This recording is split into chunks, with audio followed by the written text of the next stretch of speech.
All right, everybody, what is going on? It is the Parallax Viewer with your host, the Big Signorelli, aka the Big Sig, Signacious Crumb, Sigmund Freud, Sig and Nancy. What's going on? Back at it again with the second installment of Seminar 16 by Jacques Lacan, From Another to the Other. And we're just going to jump right into it. Just to recap what was talked about in the exegesis, because that was the exegesis. And I feel like to save myself some time and to relieve some pressure, I'd rather just do this second chapter, which is relatively short. Um, Relatively short, just like I'd say the first one. Um, and it gives me time to do more notes and to really formulate how I want this project to um, proceed in a different manner. Like I said, I don't want to necessarily keep it fully read along exegesis and pause and talk. There will be some writing going on, some pure writing, some SIGs being put on paper and pen. So to recap the introduction, psychoanalysis is a discourse without speech, meaning because we are dealing with the unconscious and we are dealing with what is lost within the subject. That is plus de jouir, surplus jouissance. And psychoanalysis differs from other discourses and other discourses that seem to fall under the umbrella or trash can of the university as structuralism. It's not to say that structuralism itself is a bad term, right? Many people would have advocated as being structuralist, right? And many proponents of this term were doing a lot, like Levi Strauss in anthropology and Marcel Mauss. Some will even add in Louis Althusser. And from my investigation in Louis Althusser's work, I would be hesitant to call him a structuralist or in the put him in the umbrella of structuralism, but he is dealing with structure in conjuncture. A really great work that I like called Philosophy for Communism, Rethinking Louis Althusser's Works by the author of Pangiotis, really goes into depth of his materialism and structure.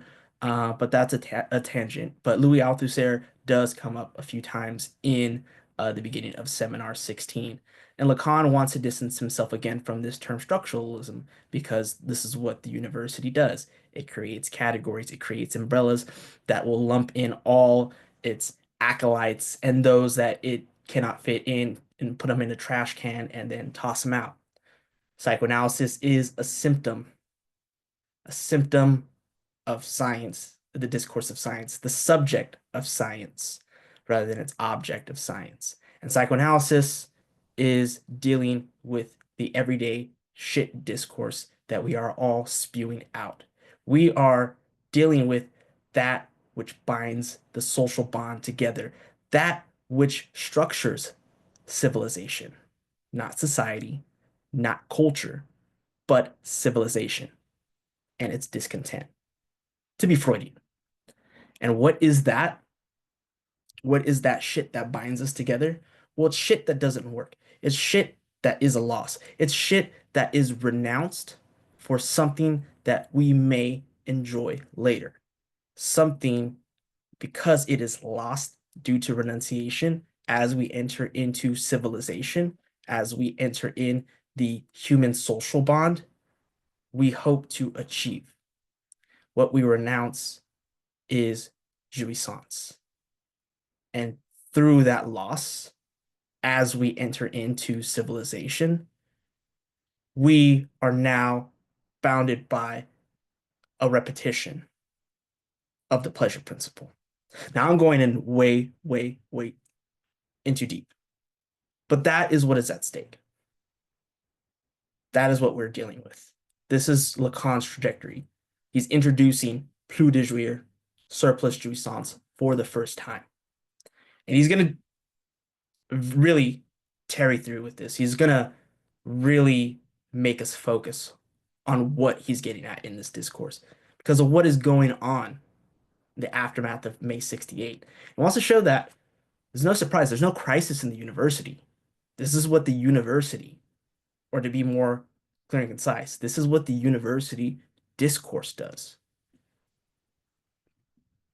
And the university discourse is now more pronounced due to what he calls the absolutization of the market in conjunction with the discourse of science, which is, of course, very much a production of knowledge within the university discourse. So this chapter that we're going to cover is called the knowledge market, because we're not dealing with just knowledge. We're dealing knowledge insofar as it's a market economy within the production of this discourse, which is the university, and how truth is on strike. How the student protest was not a strike in conjunction with the workers' demands, um, nor was it a strike for freedom and communism. It was a strike against truth, or a truth that was put on strike, as he will coin. So, with that being said, I will start to share my screen and we will get into this juicy text right here. Let's see. Oh, no, I don't want to do that. How do I maximize this? There we go. Awesome. So we are dealing with, as I said, the second chapter, truth on.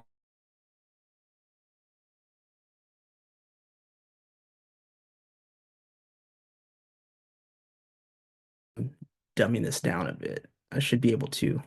No, no, bear with me. I did this earlier. Sidebar. There we go. I think this is a bit better. So as he says, last time, which was a premiere, I referred to Marx by introducing a new notion alongside that of surplus value. I present the relationship between the two notions as homologous. So that's the key point. Surplus jouissance and surplus value in Marx are one and the same. They are a homology. This is not a metaphor. This is not an analogy. This is a homology. They are one and the same. So as he says, with all the reservations this term brings with it, surplus value is called Mehrwert in the language in which it was not named for the first time, but in which its essential function was first discovered. I have written the word on the board, for Lord only knows what would happen if I merely pronounced it here. Given my audience, especially the psychoanalysts among them, being recruited among what are known as the double agents, whether by nature or hereditary, I would soon hear it said that I had talked about the green mother, Mervert, and that I was reverting to a well-trodden path. After all, some people used my phrase, it is speaking, as though it referred to the subject's supposedly obstinate desire to return to the comfort of his mother's womb. I thus attached and superimposed and plastered the notion of surplus jouissance onto the flip side of surplus value. Plus de jouir is the way it was put in the language in which it was said for the first time. In other words, in French at the last class. To put it in the language that inspired me to coin it, I would call it Mehrlust, assuming no Germanist in the audience objects. Naturally, I did not proffer this term without discreetly referring allusively, as I sometimes do, to the person whose research and thought led me to it. So right here he's about to reference Althusser. And why wouldn't it have, namely Althusser? As typically happens in the hours that followed, people chattered about it in the cafes in which you gathered to chew the fat regarding with what is said here. You can't imagine how flattered I am, even thrilled. In truth, I don't disavow what was said on the occasion, since I began my class last time by mentioning the rubrication and public trashing. This was the neologism that he meant about the university discourse, the trash, the shit, or as Sam McCormick likes to say, the detritus. Um, the public trashing, a factor, however you'd like to call it, of structuralism. I alluded to the fact that according to the latest news, Althusser is not all that comfortable with the label of structuralism, to my point earlier. And I simply pointed out that regardless of what he does or doesn't accept, it seems quite clear to whoever reads his work that his discourse makes Marx into a structuralist, and specifically in the sense that he underscores Marx's seriousness. You would be wrong to believe that the feeling of whatever type the rallying around a flag may give rise to in someone is what is essential here. I would like to return to structure. This is where we get really deep in the woods, where he says structure is the realist. This is why he is not a structuralist. He is dealing with structure, but structure is not symbolic. It has a symbolic articulation, don't get me wrong, in the ordering, as he'll define later on in the seminar. But structure is the realist. Structure should be taken in the sense in what it is most real, in which it is reality itself. That at least is what I say and what I have highlighted on the other occasion. When I have drawn topological schemas on the board and even manipulated them, I have underscored the fact that I was not in any sense speaking metaphorically. Only one of the two following only one of the following two things can be true. Either what we are talking about in no wise exists, or if the subject, such as I am describing him, exists, he is constituted precisely like the things I put on the board. On the condition that is that you understand that these little images, which are all one can use to represent him on a page, are designed only to illustrate certain connections that cannot be pictured, but that can be written without any problem. Structure is thus real. This is generally determined by convergence towards its own impossibility, which is why it is real. I am talking about structure today solely because I am forced to by the cafe gossip, but I shouldn't have to talk about it since I say it. What I say establishes or lays out structure because it aims at the cause of itself or the cause of discourse itself, as I said last time. Implicitly, I like anyone who teaches wanting to serve that function. I defy, in theory, anyone to refute me by a discourse which accounts for discourse. Otherwise, than I have just done, namely, and I am repeating this for the deaf, that what discourse aims at is the cause of discourse itself. This is key. And we'll see why, because it has everything to do with the subject, right? And why this structure converges towards its impossibility. People are free to account for discourse otherwise. For example, as expression or as a relationship to content for which one invents a form. That was a slip, inverts a form, invents a form. But I would then point out that it would be unthinkable to situate psychoanalytic practice in any way whatsoever, even as charlatanism. It should be understood that what is at stake is whether or not psychoanalysis exists.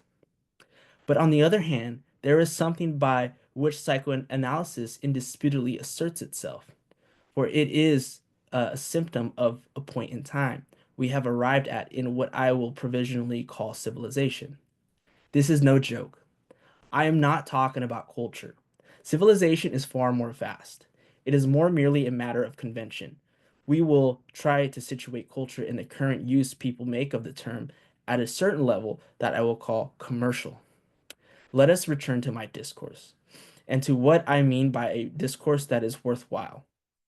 To employ a metaphor that I use several times to get my point across, I will compare my discourse to a cut made by scissors. In the material I talk about when I speak about the subject as real, or about the reality of the subject. Owing to the way in which the scissors cut into the structure, the latter is revealed for what it is. If the scissors cut one way, relationships change, such that what couldn't be seen beforehand can be seen afterwards. Although saying that is it is not a metaphor. I illustrated this cutting using a Mobius strip. I cut it in such a way that it turned into a strip that was nothing like what it had been before. The next step we need to take is to realize on the basis of this transformation that the whole of this Mobius strip resides in a cut.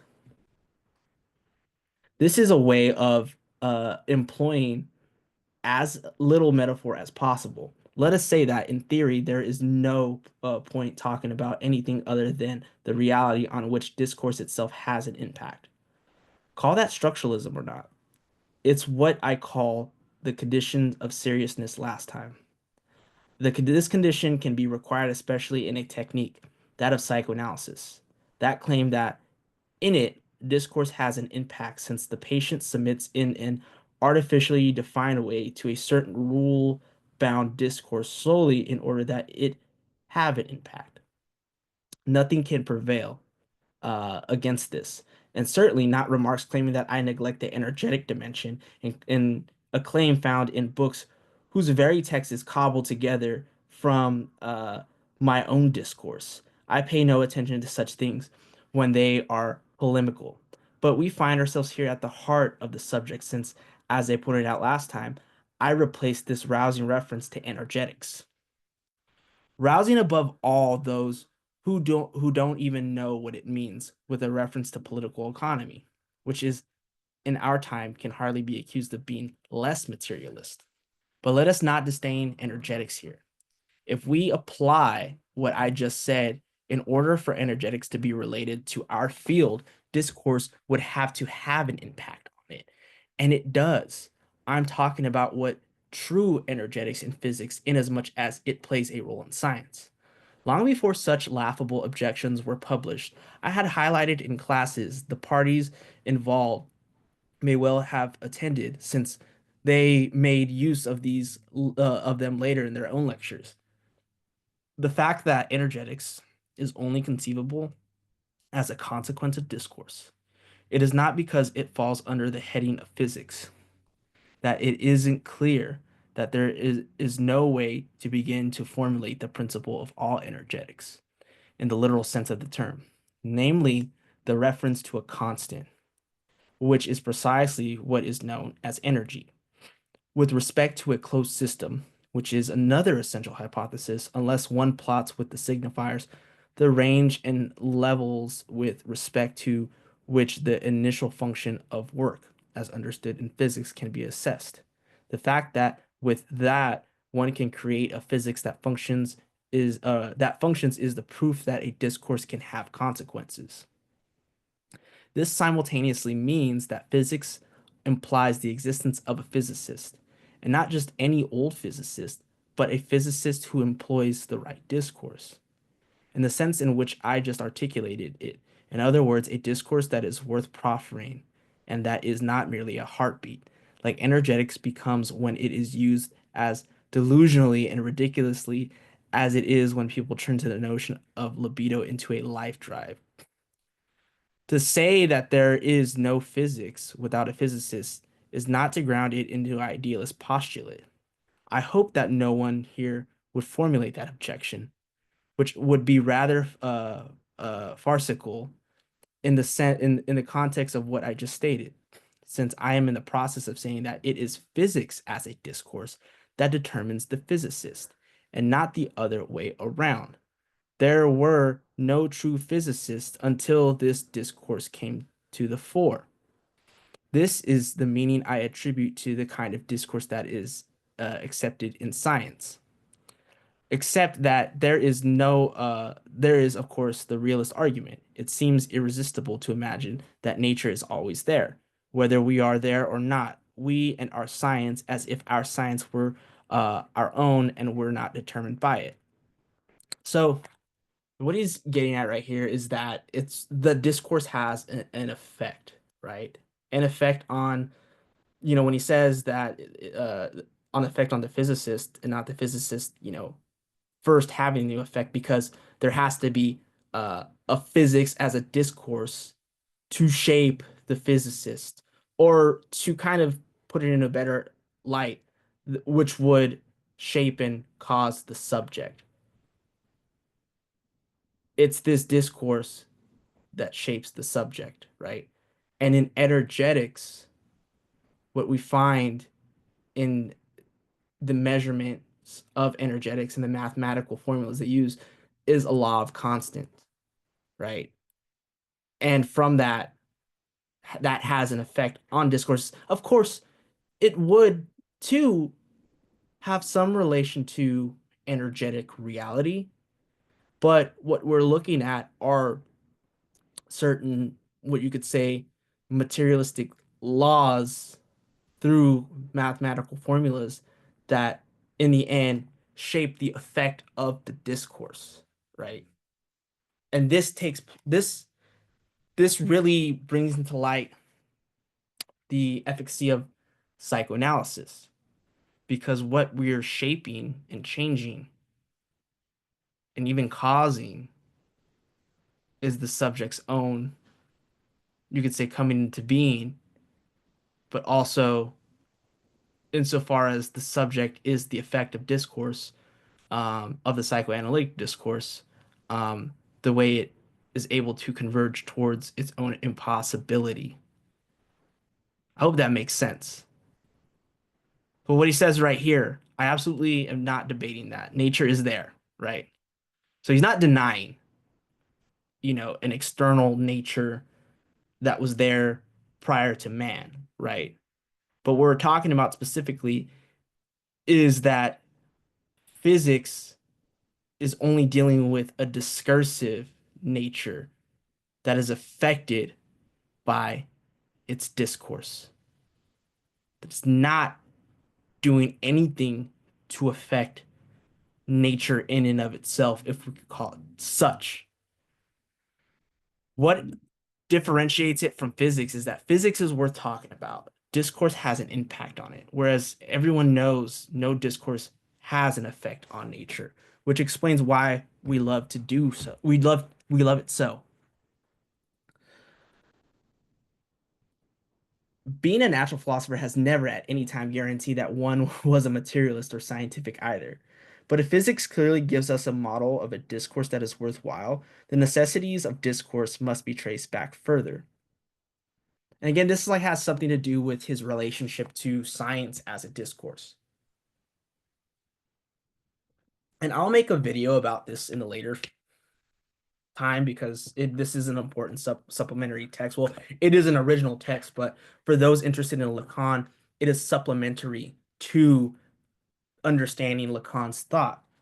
And it's I've mentioned it many times in other chats and reading groups. It's a text called "The Clear of" or "In Search of Clarity" by a French thinker by the name of Jean-Claude Milner, and he talks about Lacan's overall thought, and he structures them into what he calls classicisms. But Lacan's relationship to science is predicated on the theory of the history of science from Alexander Corret. And so when Lacan is talking about science, he's talking about the way that modern science arises from what we could say a theory of the break, an epistemological break, which is one around uh, a discourse which has a different trajectory and consistency. When we look at science in antiquity, uh, it was, of course, we had what we call natural science. We had biologists, etc. Even Aristotle was doing science as well. We had physicists and astronomers, but the science of antiquity was predicated on a different worldview, where reality was in harmony with logos. And that was it. But also the technique of science, episteme, um, was aligned with theoria and praxis, but techne, technology, or the scientific devices that we associate with modern science now was not a part of that field. And it isn't until we break away from the model of antiquity of logos and harmony to one of the Christian universe, which brings forth notions of history and teleology. And then that becomes more radical, not radicalized, but secularized into what we call it, for lack of a better term, the Enlightenment or modernity. We have the rise of mathematics, technology, enterprise. Uh, we go from feudalism to capitalism, and science now incorporates episteme and techne. So the universe is mathematically formalized and precise because technology is mathematically used for precision and accuracy. Therefore, this shifts the way in which not only science is practiced, but also the way it is affected by its own discourse. So that I would say is really important to highlight.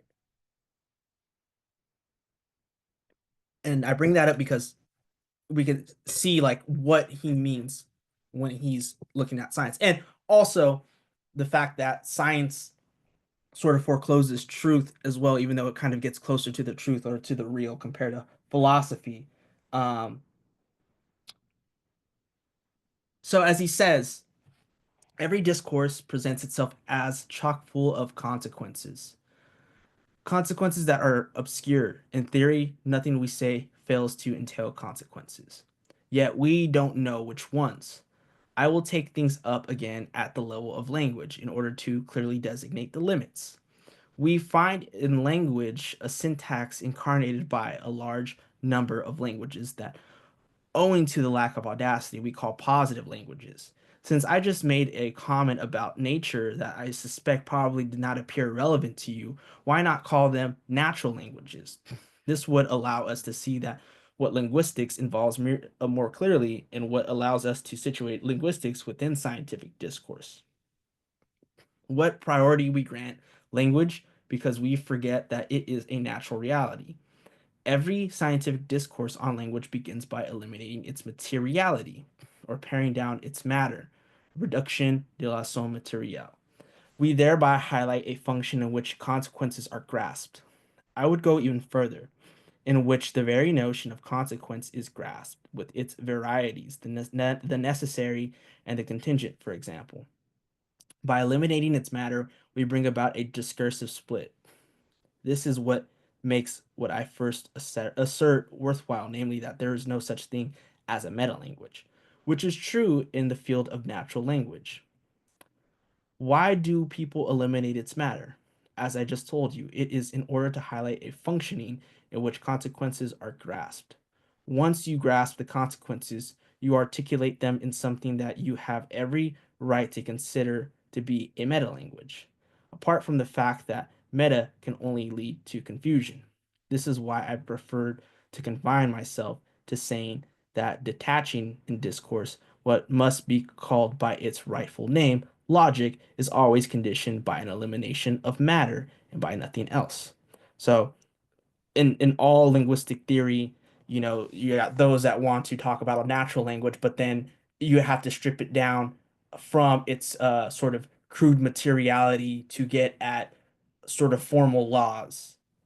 Um, and yet those, no matter what we're getting at is logic, you know, a logic that would govern the rules of language and linguistics. And what he's getting at is that there is no meta language because in order to talk about those logical laws that would govern language, we have to use language. Um, I'm foreshadowing that, but he will bring up metalanguage so many times throughout all the seminars and um, in different contexts. But this is, precisely what he's building up to. Without going any further into this, I will illustrate for you eliminating material means that logic began at the precise moment in history at which somebody deliberately substitutes a simple letter for certain linguistic elements functioning in their natural syntax. That inaugurated logic. It was when somebody introduced an A and a B into an if this, then that uh, sentence that logic begins. It was only from that point on that one could posit a certain number of axioms and laws of deductions regarding the use of A and B, which deserves to be called metalinguistic, or if you prefer, paralinguistic articulations. Just just as there is no physics that extends like God's goodness. I love this line right here. I'm going to read that again. Thus, just as there is no physics that extends like God's goodness to all of nature, there is no logic that encompasses all of language. The fact remains that it is either a delusion and an absurd madness to pay even the slightest attention to psychoanalysis, or what it enunciates is that everything you are, including what you are qua feeling, are not just thinking, and there is no reason to despise this term, for is thinking the exclusive privilege of intellectualistic intellectuals who, as everyone knows, are the scourge of our lowly world, and above all, of our sorry psychoanalytic world, falls under the consequences of discourse. Even your own death, I mean, the paltry or insignificant idea you may have of it, is inseparable from what you can say it to be. And I don't mean just say it naively. Even the idea you have of your own death, which I call paltry because it doesn't have much weight to you, is inseparable from the maximal discourse you could construct about it. This is why the feeling you can have about your death cannot but be paltry. You cannot even begin to speak about your death naively. I am not alluding here to the fact that primitive people are thought to be naive, and that's why they talk about death in such funny ways. The fact that to them, death is always due to some mischief or scam, a poisoning, a spell that has been cast, or something that is out of whack, in short, accidental, in no way proves that they talk about it naively. You think it's naive. It's just the opposite. And this is why they are subject to the same law, namely that the feeling they have about their death is inseparable from what they can say about it. QED. Someone among those who can learn a bit here and stop talking nonsense left earlier because he thinks I am uttering banalities.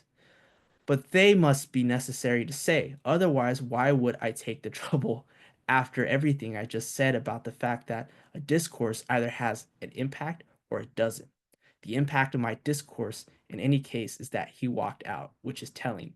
That reminds me of like the uh like a sort of like funnier way of like the infamous um Diogenes scenario where he's sitting in a room where two philosophers are arguing about if motion exists or not, and Diogenes walked out the room. Um, this is clearly why it is essential that we analysts have a few people trained in what is known for some reason as mathematical logic.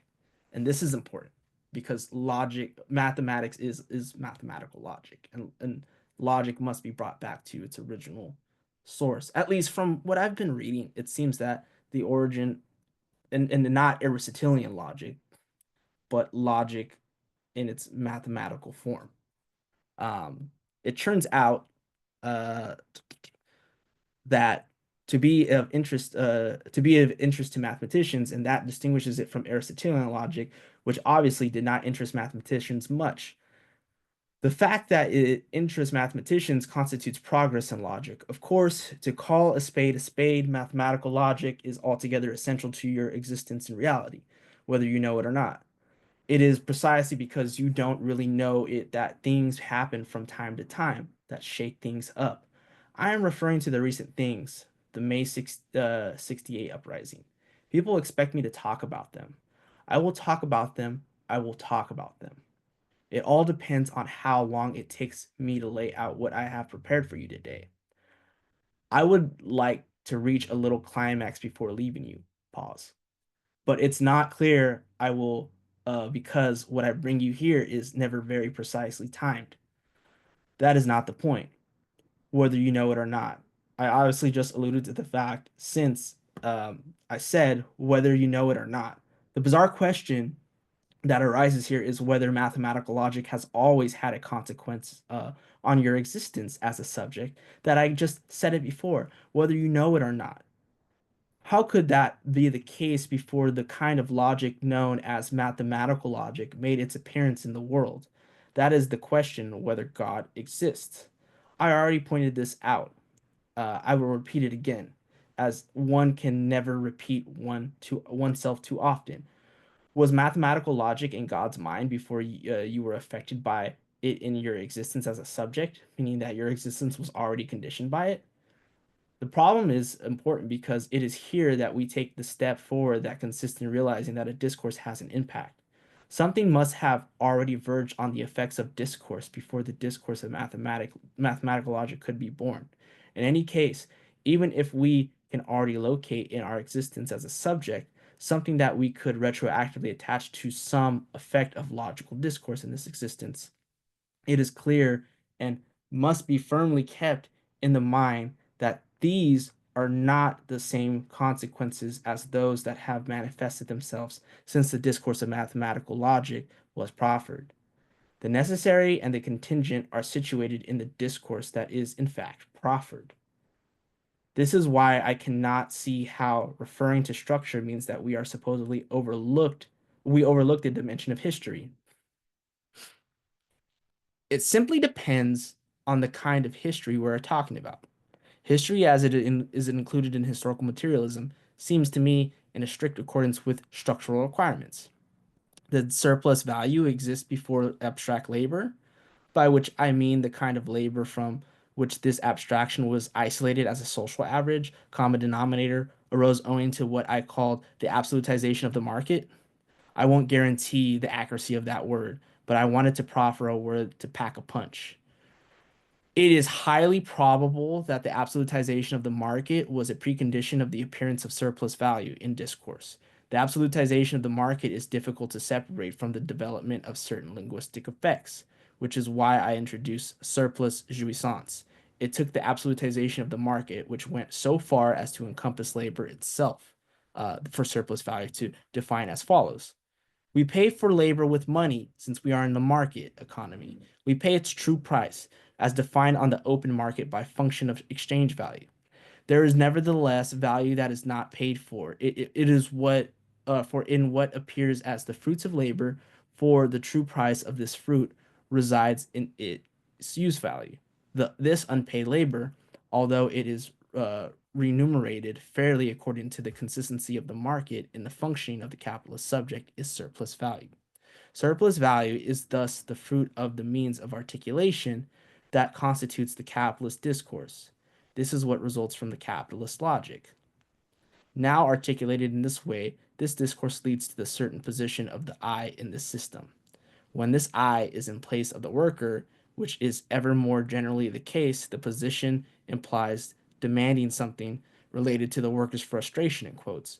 It is strange, it must be said, that the one leads to the other, for it merely involves the consequence of a perfectly well defined discourse, in which the worker inscribes himself qua I. I am saying I, in quotes. Note that I did not say subject, whereas I mentioned the capitalist subject. I proceed slowly. We will meet again, I hope, apart from those who lead in the middle of the class. And you will see that it is no accident that I said subject in one case and I in the other. And it's because it's when we're dealing with the subject aims at the cause of its discourse.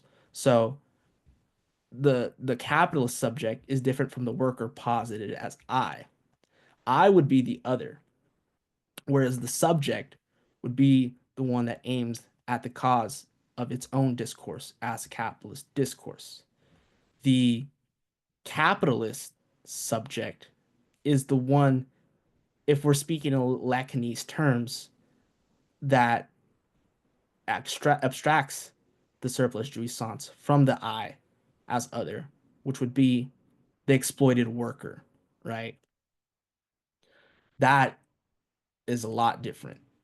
And in a sense, it is an inverse of the master slave dialectic because the the exploited labor where the surplus value is extracted from is on the level of this sort of knowledge um, that is being produced. Knowledge, as you could say, um, labor, labor power that would then generate commodity production and go back to the subject. The I is being extracted by the capitalist subject, or the contents of the I is being extracted from the worker by the capitalist subject.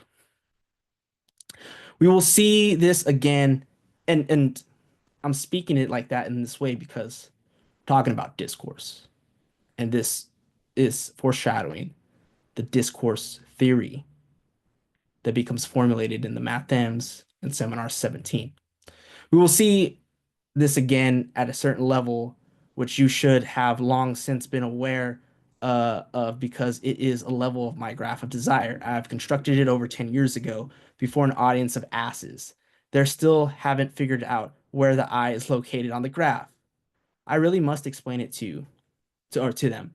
In order to do so, I must prepare. Uh, we are plowing the fields here. It is hard work, and let us hope that before the end, I will be able to tell you how the work is situated in the teacher's discourse. It is thus strange and interesting that this leads to the idea of frustration, with demands that stem therefrom and the little reconstruction that are characterized as revolutions.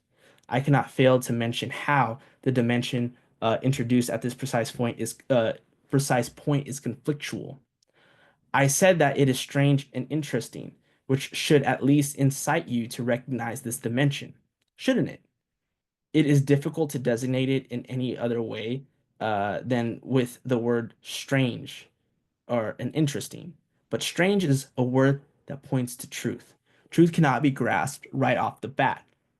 I already presented it once in its junction with knowledge, a junction whose topology I tried to sketch out because it is difficult to talk about anything whatsoever in psychoanalysis without presenting it. This clearly indicates how prudent one must be, for Lord knows what sort of idiocies I've heard circulating on this topic. We are going to try to zero in on this junction to be a bit more closely.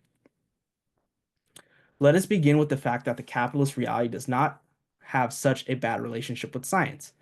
It adjusts to it quite well, and it seems like it could go on functioning like that for at least a while. I said reality and not the real. I spoke about what has been constructed on the basis of the capitalist subject, about what has been generated at the level of the fundamentally integrated demand for the recognition of surplus value, otherwise, Marx's discourse has no meaning, and about what constitutes the specifically scientific impact on something having to do with the subject. Capitalist reality thus adapts quite well to science, at a certain level at least. People put objects into orbit, they are quite well made and even inhabitable. On the other hand, at the closest level, the one where revolution and political forms it gives rise to are sparked, it is not clear that something has been entirely resolved at the level of the frustration I designated as being the level of truth.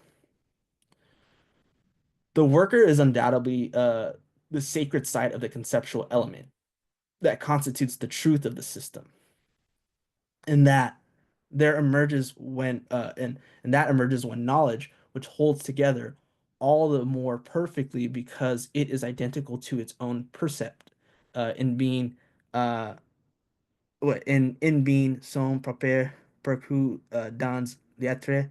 I don't speak French. Rips apart somewhere. Let us thus take a step that is permitted by the fact that We are undoubtedly dealing with the same substance here. Let us see what this structural fabric feels like and cut it with our scissors. It involves knowledge. It is in relation to knowledge in its scientific form that I just prudently assessed the status of relations between two realities that are opposed in our political world. Although earlier it may have seemed that I began my discourse with it, knowledge is not work. It may at times be acquired by working, but it can also be handed to you on a silver platter. So I think I may have conflated it earlier in discussing it, but it's as if knowledge is but the product of work and not work itself. Um, and it is interesting to see it like that because what is knowledge but the sister of jouissance, of knowing the master's enjoyment? Knowledge is produced by the worker's labor for the capitalist as the master. Knowledge is what is circulated in the university and bureaucratized in the university discourse. So knowledge isn't work, right? What is produced by the work, by the slave, by the worker's renunciation for the master's enjoyment, that production seems to be knowledge. Although earlier it may have seemed that I began my discourse with it, knowledge is not work. It may at times be acquired by working, but it can also be handed to you on a silver platter. Knowledge is ultimately what we call the price. The price is sometimes incarnated in money, but knowledge too is worth money, indeed even more money. This is what should tip us off. The price is price of what? It is clear. It is the price paid for renouncing jouissance. It is by giving up jouissance at the outset that we begin to know a little bit about it, without there being any need for work to do so. It is not because work involves renouncing jouissance that every renunciation of jouissance is accomplished slowly through work. You have an epiphany that allows you to hold yourself back or contain yourself. I alluded to this last time in order to define thought. If you stop to think for a spell, you can perceive, for example, that woman does not live on bread alone, but also lives on your castration, assuming you are male. Knowing that, you will live your life more sure-footedly. It has use value. Knowledge has nothing to do with work. But in order for something to be clarified here, there must be a market of knowledge. Knowledge must become a commodity. This is happening all too quickly, and we had no clue about it before. We should at least have had an inkling about it when we saw the form that things were taking and free for all that is occurring for some time in universities. And it seems like right here, this is a sort of like rendition of the Marxist example of the or the ideas or the ruling ideas of the ruling class, the false consciousness in the way that it's commodified and reified, in the production or in the culture industry if you like your Adorno, but I don't need to go in that far. But the point is that it seems like this is his rendition of a sort of uh understanding of knowledge and ideology in relationship to surplus value and plus de jouir. There are things I have spoken about in passing from other perspectives. For example, that there's no such thing as intellectual property, which doesn't mean that there's no such thing as theft. This is even how property begins. In Proudhon's What is Property? All of this is very complicated, as it only began naturally when people began to be paid to give lectures abroad. I mean, to say that foreigners started paying people to give them, and you see this in the beginning, even in France. So now one can award a "Make Me Sick" prize, as I once dubbed it, in a small circle of friends to whom whoever manages to command the highest speaker of peace. But this is merely anecdotal. Knowledge does not form a market owing to men's corrupt or imbecility. It has long been known that the Sorbonne is this epicenter of this sort of negative quality of weakness. This has been known throughout history.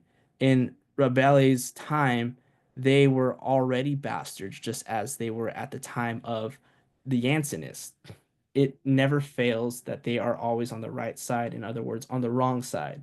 There is nothing new about that. I tried to locate the roots of what people ridiculously call the events, uh, a reference to May 68.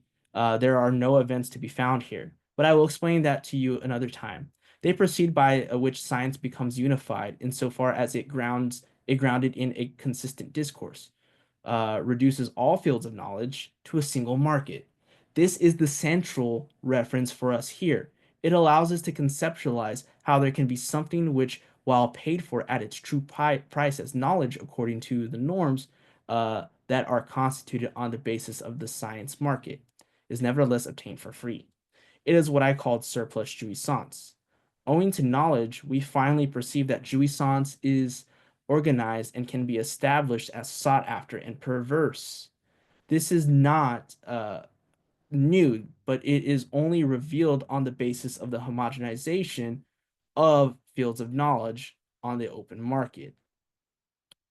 What thus represents this here the discontent in civilization as it is put? It is surplus jouissance obtained by renouncing jouissance. The principle of the value of knowledge being respected. Is knowledge a commodity? Question mark. The question arises because its correlate is the following: non licet omnibus, as I've already said, adire Corinthum. Not everyone can go to Corinth. Not everyone has access to surplus jouissance. What is or isn't paid for in this context? Labor, as we said earlier. But what is involved here? What I pointed out earlier as regards what arises that is conflictual in the function of surplus value puts us on the scent. It is what I already called truth. The symptom is the way each person suffers in his relationship to jouissance because he thrusts himself into it. He thrusts himself into loss, right? And jouissance is loss. This is not the same as lack, right? So we are dealing with loss because loss is what is, the effect of our renunciation of jouissance into civilization. A civilization which one is always discontent and one suffers. Uh, the symptom appearing on the basis of the fact that there is no longer anything but an average abstract social truth. This is what results from the fact that knowledge is undoubtedly always paid for at its true price, but below that use value, uh, that this truth generates for others than those who are in the right, as always. It thus entails the function of surplus jouissance, and this merlust mocks us because we don't know where it is hiding, which is why your daughter is mute, my dear friends.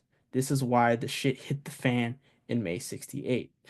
It was a grand prise de parole, speaking out or taking the floor, as it was put by someone who has no non negligible place in my field. Prise de parole. I think we would be wrong to consider this prise homologous to any sort of taking or storming or prise of the Bastille during the French Revolution, more like a pinch of tobacco or taking drugs, in my view. It was the truth that positively manifested itself on the occasion, a collective truth. But in this sense, in which a general strike seemed quite consonant with this truth. A strike is just the kind of relationship that welds the collective to labor. Indeed, it is the only one that does so. We would be quite mistaken to believe that a guy who works on an assembly line is working collectively. He is the one who is doing the work, all the same. In a strike, work's collective truth manifests itself. But what we saw in May was a truth strike. There too, the relationship to truth was obvious. The truth was scrawled on the walls. You should naturally recall something I had fortunately pointed out to 3 months earlier. The truth of idiocy is not without raising the question of the idiocy of truth. And I think like right here is because he's obviously showing that there is a disconnect between what the worker does right here when he says, a strike is just a kind of relationship that welds the collective to labor, right? Uh, and so obviously the guy on the assembly line is not working collectively in this image, which she kind of seems a bit pessimistic. But I think there's a realism because of maybe a savvy point that he's making of the division of labor. But obviously, when there is a worker strike, it is because of some working conditions, right? But in May 68, what was really focused was not the workers' demands in a strike, but the students' strike against truth, right? Against their masters of the universities. They were misrecognizing.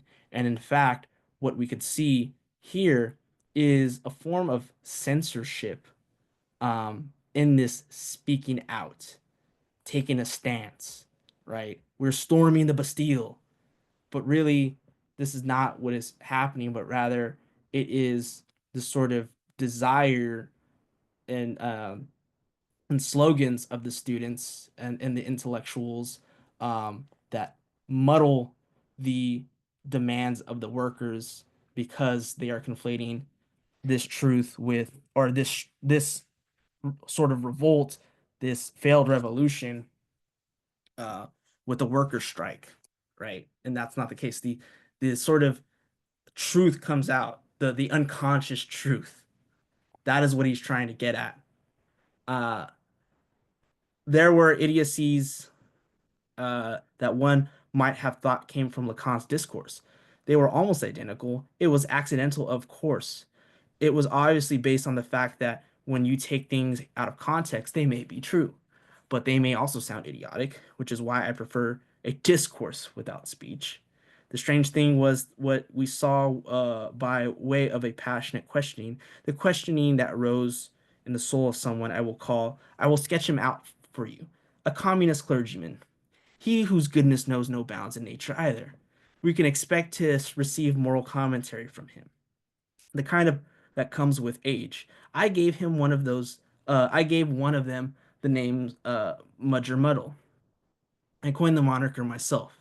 It evokes a crocodile wallowing in the mud, and uh, the fact that with a delicate tear he draws you into his well-meaning world.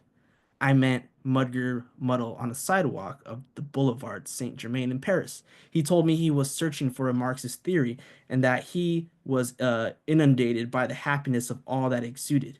But it didn't occur to him that happiness can come from a truth strike. Given how heavily truth weighs on us at every instant of our existence, how happy we would be to no longer have any other relationship with truth than the collective one. So the person who he gave the moniker to is the French Marxist thinker who's in the line of sort of a Marxist theory of Lukács and proletarian class consciousness for itself. His name is Lucien Goldman, who becomes an important figure later on because he wrote a book called The Hidden God, which has to do with Pascal's wager and how Pascal's pessimism and a sort of worldview of tragedy and despair paved the way for a new ideology that would affect the noblesse uh, de robe into the modern French bourgeois. Um, so that's all I have to say on that, at least right now. But he's giving some shots at the Marxist. I wouldn't say he's like a Marxist humanist proper in the sense that signifier is used by like people around there like CLR James and Marcuse, Eric Fromm, and Rajunaskaya, but in a sense he is in the tradition of Lukács, so there is a humanist component to him um, in the Western Marxist canon. The truth that there were scrawled on the walls were sometimes idiotic, as I mentioned. No one noticed that they are in my discourse too. That's because in mine they are frightening. On the walls they were frightening too. So much idiocy gives rise to the unparalleled fear. When collective truths come out, we realize that all discourse can go down the drain.